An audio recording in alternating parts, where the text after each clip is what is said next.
Elegancia es el resultado de sentidos exactos y refinados. Elegancia es el resultado de sentidos exactos y refinados. Pues, asimismo, la elegancia de apreciar y vestir las santas joyas del Señor es el resultado de sentidos exactos y refinados espiritualmente por la obra de Cristo. Cristiano elegante es un cristiano que sabe valorar la joya que tiene en Cristo Jesús. Es un elegante creyente que sabe lucir la joya que tiene en Cristo Jesús. Tiene un gusto refinado por los abundantes tesoros, las riquezas inescrutables de la sabiduría de Cristo Jesús. Quiere decir que un creyente es un ser refinado, ¿verdad? Y es por eso que, al contrario, vemos regularmente cómo muchos rehúsan o son displicentes con las cosas de Dios. ¿Por qué? Porque no son elegantes, no tienen un gusto refinado. Y es que el Evangelio y la ética del reino de Dios tienen un refinamiento sacro que solo puede ser apreciado y degustado por el paladar creyente de los discípulos de Cristo. Y nosotros necesitamos afinar más el sentido, el gusto espiritual, para poder cada vez más apreciar con más claridad, con más pasión, con más gusto, la belleza del refinamiento de las cosas de Dios. Llama la atención que en esta sección del Evangelio de Mateo, en el capítulo 7, desde distintos enfoques se gira en torno a la autenticidad cristiana. Se gira en torno a la autenticidad cristiana, como tratando el Señor de ponerle un nivel a la iglesia. La iglesia tiene que alcanzar un nivel: autenticidad, ser elegante en lucir las perlas del Señor, los tesoros de Cristo. Ustedes saben que hemos sido revestidos con las vestiduras de Cristo. Eso nos hace muy elegantes. Y tenemos que ser cada vez más auténticos en lucir las joyas del Señor. No se puede ser cristiano sin ser de Cristo. Y nadie querrá ni podrá ser cristiano si antes no es de Cristo. Ese es el tema de nuestro texto.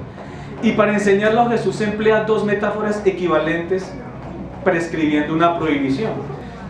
La primera prohibición metafórica es: no deis lo santo a los perros. Y la segunda prohibición metafórica es: ni echéis vuestras perlas delante de los cerdos. Como ya es el tono al que nos está acostumbrando el capítulo 7, es un tono bastante fuerte, ¿no? Bastante exhortativo, bastante duro. Y siendo estas prohibiciones,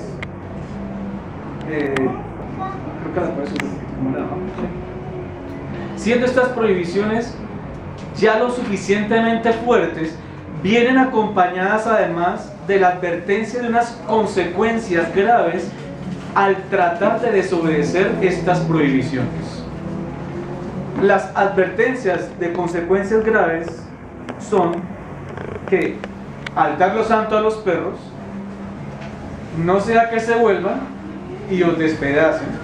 Literalmente en el griego sería: y luego se revuelvan para destrozaros a mordiscos. Y de la segunda prohibición, ni echéis vuestras perlas delante de los cerdos, la advertencia, una grave consecuencia es: no sea que las pisoteen. Es un dicho muy difícil de interpretar, no tanto por el enunciado en sí mismo, sino por la dificultad que hay en precisar a qué y a quién es que específicamente se refiere el Señor con este texto. Sobre todo, cómo se debe entender en relación a la evangelización. El texto estará prohibiendo la evangelización, porque ¿para quién, diría uno, es la evangelización? ¿Para justos? Entonces, este texto viene a manera de conclusión, ya finalizando el Sermón del Monte, es la primera de una serie de recomendaciones finales, y lo llamativo es que está ubicado en el contexto de la reprensión de los juicios condenatorios y de la ayuda hipócrita ante el oscurecimiento del hermano. ¿Recuerdan que fue el mensaje anterior? Es muy posible que el texto venga a matizar ese principio que está expresado en los versículos 1 al 5, pero sabemos que en general el texto se está refiriendo a todo el sermón del monte, toda la enseñanza que el Señor ha venido trazando, comenzando el capítulo 5. Entonces es la majestuosa enseñanza del Rey Celestial, pero a la vez esa enseñanza del Rey Celestial implica la ética fraterna del reino, la ética comunitaria de la iglesia. Ambas cosas aparecen como santas dádivas exclusivas para los hijos del reino de Dios. Si vamos al capítulo 5, versículo 22, nos vamos a encontrar entonces que el Señor amonesta diciendo: pero yo os digo que cualquiera que se enoje contra su hermano. Y en el 7:3, ¿y por qué mira la paja que está en el ojo de tu hermano? Entonces, esa santa y real enseñanza del Rey Celestial implica también la ética comunitaria de la iglesia, la ética de la fraternidad cristiana. Esas dos cosas son supremamente santas y tremendamente exclusivas, de uso privativo de la iglesia. ¿Ustedes han escuchado hablar de cosas que son de uso privativo del ejército? ¿Qué significa? Que solamente el ejército tiene la autorización de vestir, portar e implementar ese atuendo y esos aditamentos que le dan a cada uno, ¿verdad? Pues la santísima enseñanza de Cristo y la ética del reino de Dios, la ética fraterna, son de uso privativo de la iglesia. No se pueden manosear,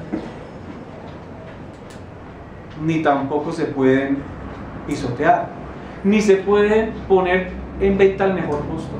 Dígale al que esté a su lado: a exclusivo tesoro pisoteado, imprudente dador despedazado. ¿Qué significa? Que estas cosas santas no son aptas para perros y cerdos. Es fuerte, pero es la verdad. Estas cosas exclusivamente santas no son aptas para perros ni para cerdos. Por ello el título de este mensaje es un refrán que refleja esa advertencia de la exclusividad, de la prudencia, del cuidado, del aprecio, de la reverencia que nosotros debemos mostrar ante las cosas santas del Señor. Que, repito, es la enseñanza del Sermón del Monte, la bellísima enseñanza de Dios con nosotros, y la ética comunitaria que tiene que ver con el trato entre los. Eso es sumamente sagrado, sumamente sublime. Y tomando en cuenta entonces estas pautas de interpretación que nos ayudan a ubicar ese versículo 6, explicaremos en esta mañana las dos razones por las cuales el exclusivo tesoro de Cristo pudiera ser pisoteado y el imprudente dador despedazado. Dos razones por las cuales el exclusivo tesoro de Cristo puede ser pisoteado y el imprudente dador despedazado. La primera razón es que este es un tesoro santo no apto para perros. Un tesoro santo que no es apto para perros. Y la segunda razón es que las perlas preciosas no son aptas para cerdos. En el sermón de hoy abordaremos una de estas dos, porque es un tema que vale la pena mirar con cuidado. Es decir, hoy vamos a trabajar que la primera razón, un tesoro santo que no es apto para perros. Y en esta primera razón, que está en el versículo 6a, encontramos tres aspectos que vamos a explicar en el día de hoy. Tres aspectos que vamos a explicar en el día de hoy. No deis la advertencia sobre la exclusividad de lo sagrado. No deis es la advertencia sobre la exclusividad de lo sagrado. El segundo aspecto de esta razón es lo santo, el carácter cúltico de lo sagrado. El carácter cúltico de lo sagrado. Y en tercer lugar, los perros, que se refiere al carácter salvaje de los que profanan lo sagrado. Entonces, primero, no deis, la advertencia sobre la exclusividad de lo sagrado. Segundo, lo santo, el carácter cúltico de lo sagrado. Y tercero, los perros, el carácter salvaje de los que profanan lo sagrado. Veamos pues el primer punto. No deis, la advertencia sobre la exclusividad de lo sagrado. No deis expresa la primera prohibición, no. Y advierte sobre la necesidad de que los cristianos maduremos un discernimiento en cuanto a la aptitud y el estado de nuestros oyentes. Esto es algo muy interesante, porque en sintonía con el texto anterior de evaluar, aquí se nos remite a evaluar a otros que no están tal vez dentro del marco de la iglesia. Evaluar quiénes son aquellos a quienes nosotros sugerimos hagan uso de lo sagrado. Porque a veces nosotros, preocupados por alguien, por un buen amigo no creyente, amigas no creyentes, les sugerimos que hagan uso de las cosas que nosotros usamos, que son cosas privativas de la iglesia. Es como si se nos dijera: cuidado de a quién ofreces y cómo ofreces, en virtud de la dignidad de lo que ofreces. Es decir, lo referido al culto.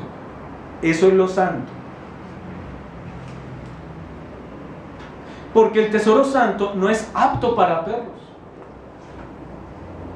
En Mateo 5, 1 al 2, Jesús se sienta en el monte y enseña a sus discípulos. Porque miren lo interesante. El texto dice: viendo la multitud, 5:1, viendo la multitud, ¿qué hizo? Subió al monte. ¿Y se sentó con la multitud? No. ¿Qué dice el sermón del monte? Vinieron a él sus discípulos, porque les va a dar a ellos cosas que son de uso privativo de la iglesia.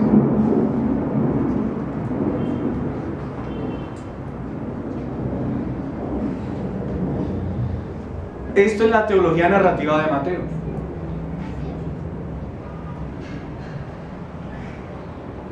Lo que atañe la intimidad de la iglesia. Y es muy interesante notar en el capítulo 7 que mientras los versículos 1 al 5 se nos pide tener un sincero tacto correctivo, ¿recuerdan? Un sincero tacto correctivo con los hermanos. En el versículo 6 se nos pide tener un prudente tacto formativo con quienes son ajenos, extraños o enemigos de la vida que es privativa de los hermanos. Pero mientras que con la iglesia hay un trato especial, con ellos debe haber un trato distinto, un prudente tacto formativo. No que no dejemos de orientar una pauta de vida, pero tiene que ser hecho con cierta prudencia, de tal forma que no se piense que a estas personas se les está diciendo que apliquen una espiritualidad que es de uso privativo de la iglesia. Eso tiene absoluta lógica. ¿Por qué? Porque ¿quién puede usar una espiritualidad que es propia de los creyentes? Los creyentes. No se puede demandar la santa devoción ni formar santa devoción en personas sin conversión o en personas sin una disposición piadosa. Por ejemplo, decirle a una amiga inconversa que para que haya consuelo, paz o claridad mental comience a orar y a hacer devocionales a Dios. ¿Nos pasa? Sí, nos pasa. Es absolutamente ilógico, porque a nadie se le puede llevar a Dios sin antes llevarle a Cristo. Por eso algunos amigos y hermanos y hermanas que están lanzándose a evangelizar, está muy bien, cuando me cuentan sus campañas evangelísticas, yo les digo, siempre llenen la gente a Cristo. No le digan confía en Dios, pero es que la gente confía en Dios, pero no confía en Cristo. La gente cree en Dios, pero la gente no cree en Cristo. Y nosotros no podemos decir que las cosas que son de uso privativo de la iglesia las pueden usar ellos como si nada, sin haber pasado por la medio bobadita de la conversión. ¿Comprendemos? Sí. Dígale que está a su lado.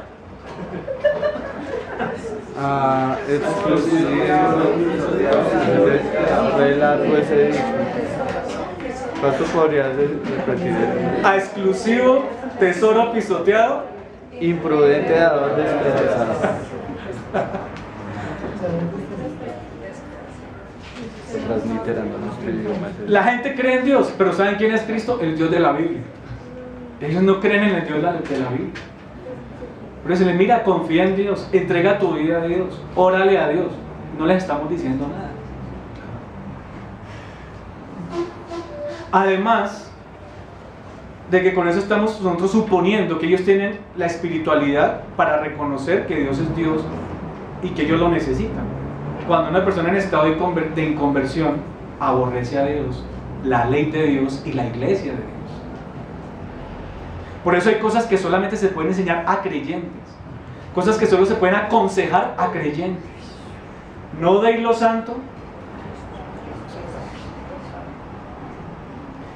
He sabido que para la realización de programas de radio es importante distinguir los tipos de oyentes. ¿Por qué? Porque de eso depende el manejo de los contenidos y el diálogo que los periodistas tienen con la audiencia. Aunque todo el mundo escucha radio, los programas radiales están formateados y direccionados para llegar a cierto público y para despertar el interés de cierto público, incluso para que cierto público coja el teléfono y llame y participe en los programas. Por ejemplo, dependiendo del tipo de oyente y del tipo de contenido, se puede definir si el programa radial tendrá una finalidad informativa, o tendrá una finalidad lúdica, o tendrá una finalidad divulgativa, o una finalidad polémica. Esto para ilustrar el cuidado que nosotros debemos tener sobre nuestros oyentes. Tenemos que discernir quiénes son nuestros oyentes. Porque la santa enseñanza de Cristo y la sagrada ética comunitaria son de uso privativo en la iglesia. Amén. Pero miren qué curioso, en el escenario periodístico también vemos lo inadecuado de que se toque lo santo por personas no aptas. En el mundo periodístico tenemos ejemplos también de lo inadecuado que es que se toque lo santo por personas no aptas. Es el caso, por ejemplo, del escándalo de la Iglesia de Dios Ministerial de Jesucristo. Los medios preocupados más por la denuncia, creyendo que están haciendo periodismo social, por el amarillismo, en esa ocasión manejaron el tema de forma mezquina y deshonesta. Incluso sin profesionalismo investigativo, porque los creyentes y los que tenemos un bagaje en el asunto, nos pudimos dar fácilmente cuenta de que para la investigación ellos no distinguieron las diferencias en el marco del cristianismo evangélico. Para el análisis no apelaron al marco teológico del cristianismo. Y para las opiniones o críticas no acudieron especialistas en cristianismo bíblico. Ponían a opinar al actor, ponían a opinar al alcalde, ponían a opinar al vecino, ¿verdad? Y claro, pues todo el mundo, aborrecedores de Dios, ¿qué van a hacer? Pues escupir en las cosas de Dios. No escuché una sola entrevista a un teólogo especializado. No escuché, ni siquiera se preocuparon por la interpretación del texto bíblico, que era el objeto de la discordia, en el cual esta iglesia basaba el asunto de prohibir la predicación a personas mutiladas o con defectos físicos. No escuché ni en televisión ni en radio una sola explicación de ese texto. Qué tremendo, perros juzgando sobre los santos. Tomar en cuenta esta distinción nos permite adoptar como testigos de Cristo una postura sabia y equilibrada, porque, como opinaba un comentarista antiguo, ¿no?, hay algunos polos opuestos. Algunos celosos sin criterio necesita decírseles: hey, tengan cuidado porque no se les puede estar botando esto a todo el mundo. Pero por otro lado, debemos tener cuidado en no considerar tan ligeramente a todo el mundo perro y cerdo.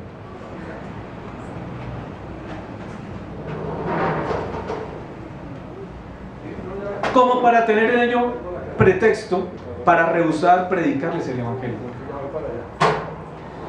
Entonces, no es prohibición de misionar entre los paganos, como tampoco prohíbe la conciencia social del cristiano, porque uno de los rasgos más notables del movimiento evangélico mundial en los últimos 30 años ha sido la recuperación de la conciencia social en el cristianismo. Sin embargo, hay que tener cuidado de no hacer presencia social en desplazamiento de la evangelización, porque caemos entonces en el famoso asistencialismo, sobre pretexto de que estamos dando testimonio cristiano y que estamos predicando a Cristo y mentiras. Miren, algunos dicen, es que Cristo hizo bienes a los hombres, entonces lancémonos a hacerle bienes a los hombres, ¿verdad? Hechos 10:38 dice que el Señor Jesús anduvo haciendo bienes y sanando, es cierto, pero en el marco de un ministerio evangelístico en el que Jesús recorría los lugares enseñando y predicando el Evangelio del Reino de Dios. Eso nos dice Mateo 4:23 y 9:35. Mateo 4:23 y 9:35. Jesús hizo bienes a los hombres, pero en el marco de una predicación evangélica. Amén. Así, una cosa es el apoyo social a los paganos y otra la evangelización de los paganos. En Levítico 22, donde se habla de la santidad de las ofrendas, el Señor habla a Moisés para advertirle sobre la inconveniencia de participar indignamente en las cosas santas. Aún el mismo pueblo necesitaba tener un temor reverente en la participación de las cosas santas. Nosotros debemos tener un temor reverente, aunque nosotros hemos sido redimidos y perdonados, justificados. Necesitamos todavía manifestar un temor reverente. Y este versículo 6 del capítulo 7 está en el contexto de la ética comunitaria.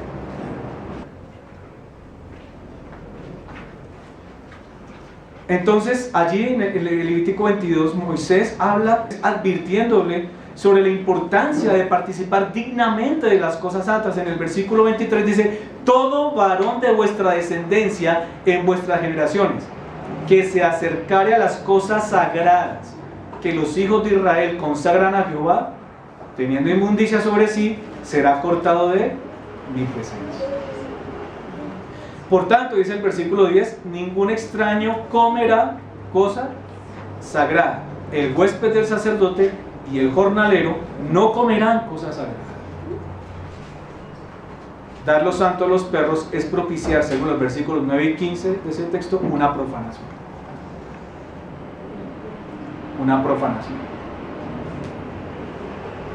Pero ¿saben, hermanos, por qué nosotros estamos participando de las cosas santas? ¿Tenemos la suficiencia moral para participar de las cosas santas?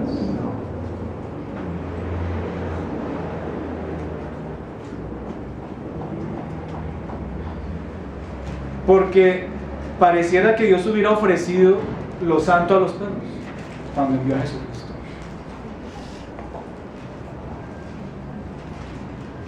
Romanos capítulo 8. ¿No estaría Dios dando lo santo a los perros cuando envió a Jesucristo al mundo?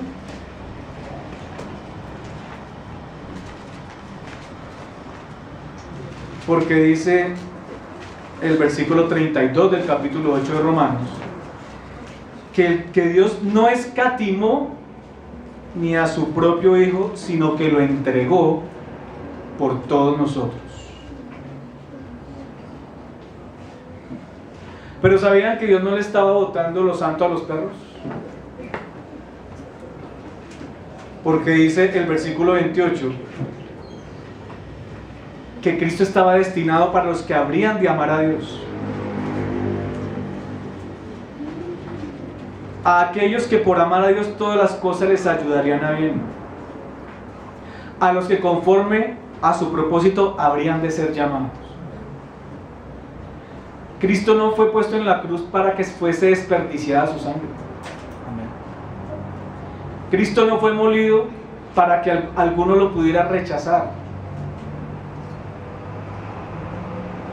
Porque a los que antes conoció, también los predestinó, versículo 29, para que fuesen hechos conformes a la imagen de su Hijo, para que Él sea el primogénito entre muchos hermanos, no perros ni cerdos.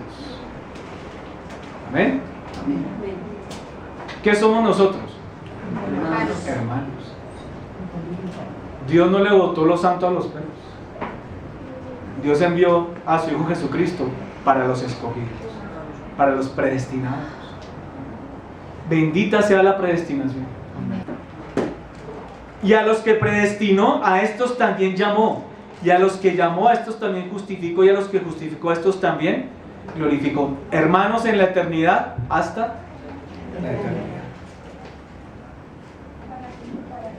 ¿Qué pues diremos a esto? Si Dios es por nosotros, ¿quién contra nosotros? Por eso entendemos que Dios dio a su Hijo, según el versículo 32, a los que habrían de ser hijos suyos y hermanos entre sí. Entonces, en primer lugar, no deis la advertencia de la exclusividad de lo sagrado. La exclusividad, es decir, esto es de uso privativo de la iglesia.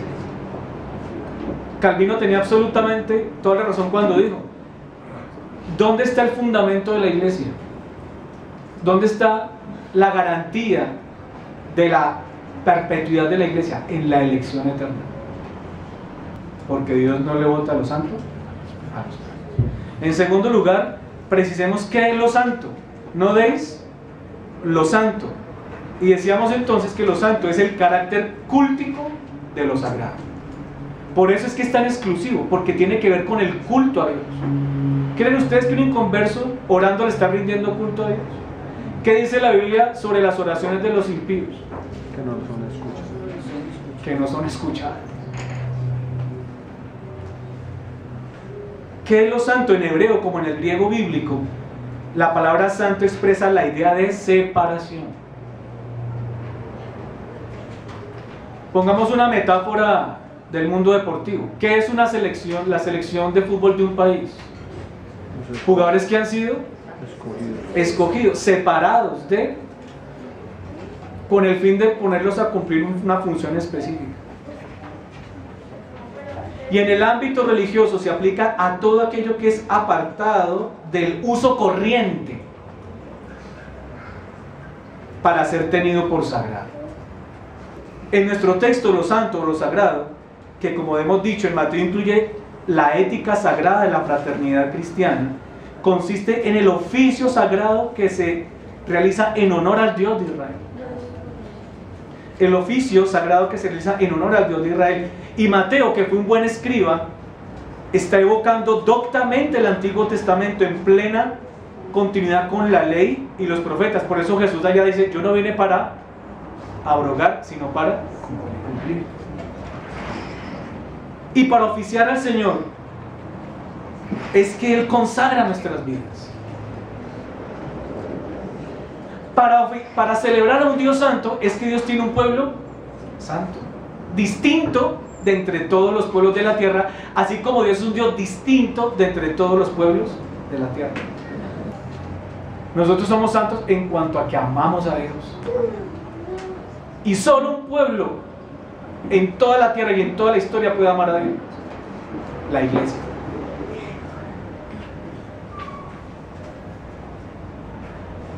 Solo la iglesia puede amar a Cristo. Y por eso tú debes también levantar tu alma en devoción a Dios. Porque lo que te hace a ti santo es la devoción, que es algo del uso privativo de la iglesia. Tus devocionales son un privilegio. Tus devocionales, cada minuto, cada hora que tú tienes en la presencia del Señor, contemplando su divinidad, teniendo comunión, dialogando a través de la Escritura con Él, eso es un privilegio único de un solo pueblo en toda la historia, que es la iglesia. Los demás no aman a Dios, las demás naciones aborrecen a Dios. Por eso el Salmo de forma irónica dice: bienaventurada la nación cuyo Dios es Jehová. Ahí no está diciendo, sí, como algunos por aquí, por allí, por acá, no. Ahí se está refiriendo a la iglesia. Esa es la nación bienaventurada que tiene a Dios como su Dios, al Dios de la Biblia, a Cristo Jesús. Eso es lo santo, mis amados hermanos. No deis lo santo a los paganos. Pedro, en la primera carta, capítulo 2, dice del versículo 4 al 10: acercándoos a Él. Ahí está hablando a quiénes, a la iglesia, piedra viva, desechada ciertamente por los hombres. ¿Ustedes creen que los hombres que desecharon a Cristo le van a orar a Cristo? Mas para Dios, escogida y preciosa, vosotros también como piedras vivas, sed edificados como casa espiritual y sacerdocio santo. Por eso Israel también es santo, porque tiene el sacerdocio. Es decir, el único que puede coger el Cordero de Dios y presentarlo como ofrenda por el pecado. Sacerdocio santo para ofrecer sacrificios espirituales aceptables a Dios por medio de Jesucristo. Jesucristo, un Dios santo para un pueblo. ¿Se puede ser cristiano sin Cristo? ¿Se puede agradar a Dios sin Cristo? ¿Se puede orar a Dios sin Cristo? ¿Se pueden hacer devocionales sin Cristo? ¿Se puede venir a una iglesia sin Cristo? ¿Con Cristo todo? Sin Cristo. Por lo cual, también contiene la Escritura: he aquí pongo en Sión la piedra principal, piedra del ángulo escogida, ¿cómo? Preciosa.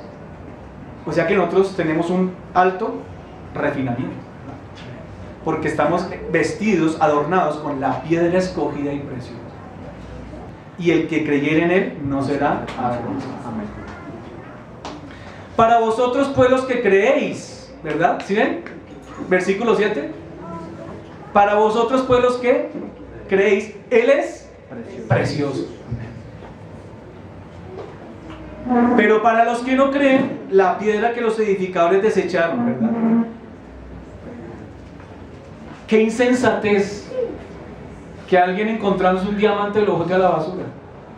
La única explicación es que no sabe lo que se encontró. Y por eso Cristo para estos es piedra de tropiezo y roca que hace caer, porque tropiezan en la palabra siendo desobedientes, a lo cual fueron también destinados. Mas vosotros sois linaje escogido, real sacerdocio, nación santa, pueblo adquirido por Dios. ¿Para qué?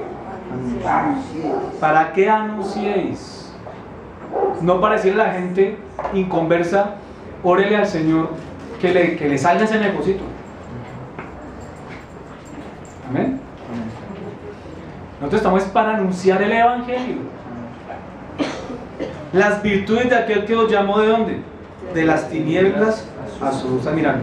Vosotros que en otro tiempo no erais pueblo, pero que ahora sois pueblo de Dios, que en otro tiempo no habéis alcanzado misericordia, pero ahora habéis alcanzado misericordia.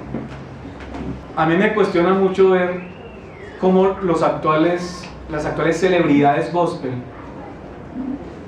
se la pasan dando los santos a los perros.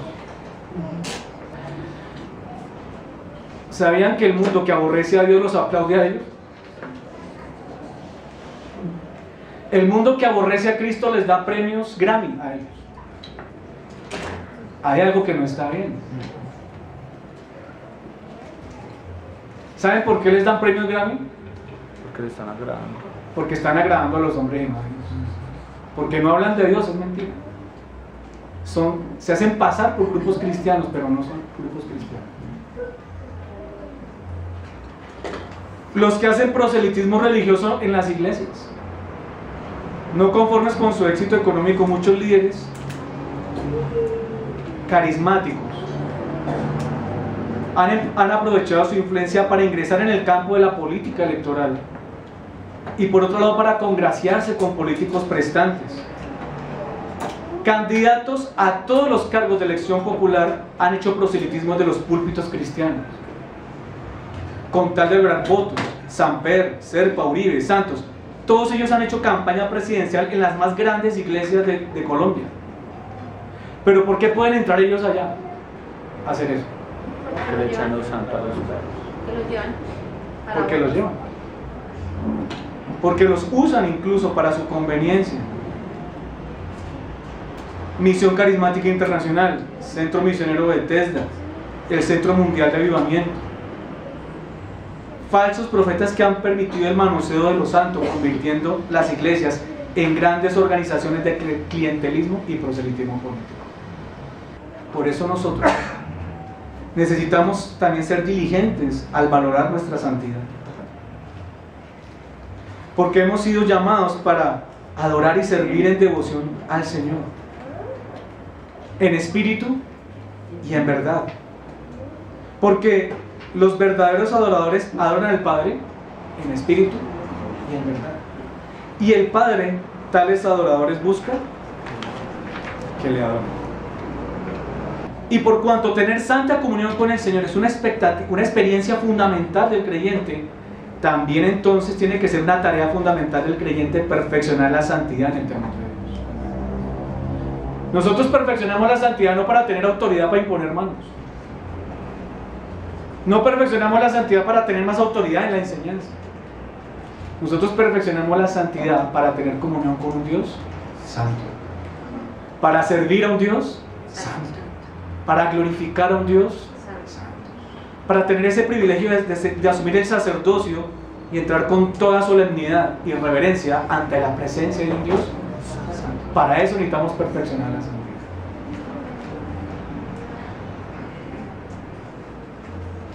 El cristianismo es una vocación de santidad. Eso es lo que dice Efesios capítulo 1, 4 al 5, porque dice que nosotros fuimos escogidos, ¿para qué? Para ser santos. Y Pablo dirá también en 1 Tesalonicenses 4, 3 que la voluntad de Dios es nuestra santificación. Tenemos que sumergirnos en la humanidad y la divinidad santísima de Cristo. Conocer y seguir a Cristo. Nos consagramos siguiendo al consagrado. Y ese seguimiento implica también el encuentro con la cruz. Y cuando nos abandonamos en la cruz, al poner nuestra voluntad en función de aceptar la voluntad divina, seremos libres. Y llegaremos a ser plenos en Cristo. Entonces no deis advertencia sobre la exclusividad de lo santo. En segundo lugar, lo santo, que es el carácter cúltico de lo sagrado. Y en tercer lugar, los perros, que nos hablan del carácter salvaje de los que profanan lo sagrado. Es un texto que reta la exégesis bíblica, porque ¿cómo podemos entonces caracterizar los perros? Y es llamativo el contraste, ya que en Mateo 7 se nos hace cuando en el versículo 3 se habla de hermanos y en el versículo 6 se nos habla de perros y de cerdos, pero lo que confunde es que está en el mismo contexto. ¿Cómo podemos entender a qué se refieren perros y cerdos? Pues, por un lado, sería desfasado aplicar estos adjetivos a un hermano o miembro reconocido de la iglesia, y por otro lado, Jesús nunca utiliza la designación rabínica de perros y cerdos como un estigma social generalizado. Porque uno puede decir, no, en la Biblia, los judíos decían que los gentiles eran los perros, pero a mí lo que me llama la atención es que Jesús nunca usó esa designación para los hombres. Aquí en Mateo dice perrillos, pero en el mundo mediterráneo primitivo perros y perrillos no eran lo mismo.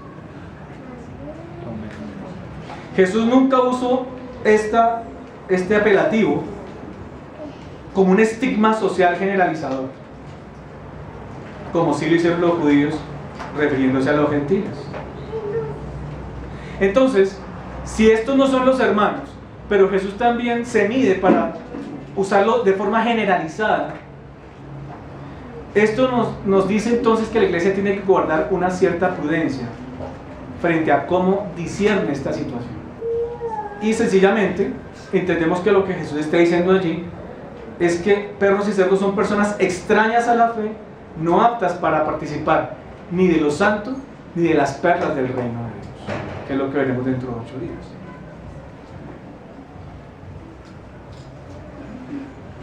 Los perros en aquel tiempo eran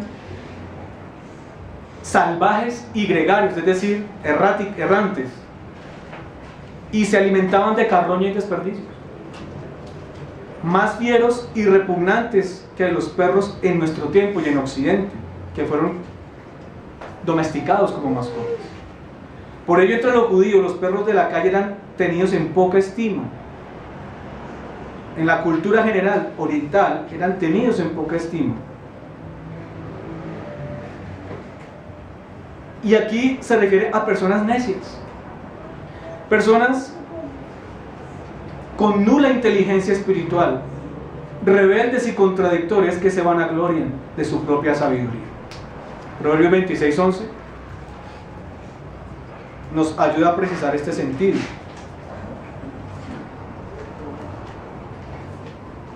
Como perro que vuelve a su vómito, así es el necio que repite su necedad. Aunque la expresión es fuerte, revela un grave problema en la condición espiritual de una persona, ¿cierto? En sentido no peyorativo, sino en el sentido de su estado espiritual. Una necedad desbordada, persistente. En la segunda carta a Timoteo 3 al 5, Pablo advierte sobre personas que tendrían apariencia de piedad, pero que negarían la eficacia de ella.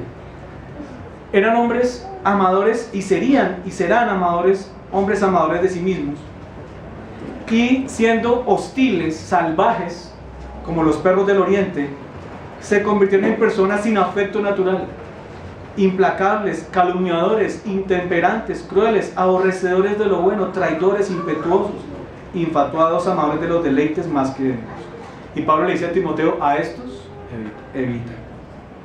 Y Pedro en su segunda carta, en 2:22, dice que los falsos profetas y los falsos maestros, apartándose del santo mandamiento, les acontecería lo del Proverbio 26:11: el perro volvería a su vómito y la puerca lavada a revolcarse en el cielo. Así fue Simón, un convertido en un sermón de Felipe, un convertido, porque él le llamó la atención el mover sobrenatural de Dios allí, pero el hombre iba detrás del dinero que podía cobrar tras imponer manos y repartir el don del Espíritu Santo. Así también Saúl, que fue confrontado por Samuel por desobedecer a Dios, optó por un falso arrepentimiento, pero el texto muestra que lo que él quería era buscar honra delante de los ancianos de su pueblo y delante de Dios. Entonces, como se comprenderá, lo santo es algo de mucho refinamiento espiritual, que si bien podría ser para el bien y deleite de todos los seres humanos, solo lo pueden recibir, entender y vivir quienes por la salvación han sido regenerados, han nacido de nuevo. Entonces a nosotros los creyentes nos urge asegurarnos de ser discipulados, para que si de pronto tenemos actitudes de un individualismo egocéntrico, reacio y hostil, podamos ser madurados como discípulos piadosos y fraternos. Y a los inconversos se les debe llevar urgentemente a la conversión de la incredulidad pagano-farisea a una fe cristiana auténtica. Esta es la importancia que tiene de poder entender este proverbio, este dicho, de no dar lo santo a los perros, porque viene una consecuencia: se pueden volver y nos pueden destrozar a mordiscos. Jezabel, la reina cuya vida se relata en los libros de los reyes, fue originariamente una princesa fenicia, pagana, que logró infiltrarse en el pueblo de Israel para tomar ventaja y ocasionar daño. Acab permitió que esta mujer inconversa tomara el liderazgo sobre los santos y terminó por arrastrar a su esposo y al pueblo a la idolatría, a la corrupción, a la inmoralidad sexual. El mismo paganismo llegó a recibir respaldo legal por manos de esta mujer.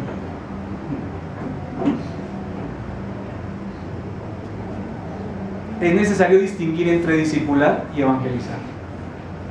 Porque el discipulado es de uso privativo de la iglesia. La evangelización es una misión importante de cara al mundo. ¿Amén? Ni Pablo ni Jesús intentaron participar a sus acusadores paganos de los santos. Buscaron evangelizarlos. Y con astucia. Como hizo Pablo con Agripa en el juicio, por ejemplo. Y con Festo. No deis los santos a los perros, no sea que se vuelvan y os despedacen. ¿Amén? Vamos a estar en pie. Vamos a buscar en la carta a los Romanos, capítulo 2. Versículos 1 y 2. Versículos 1 y 2.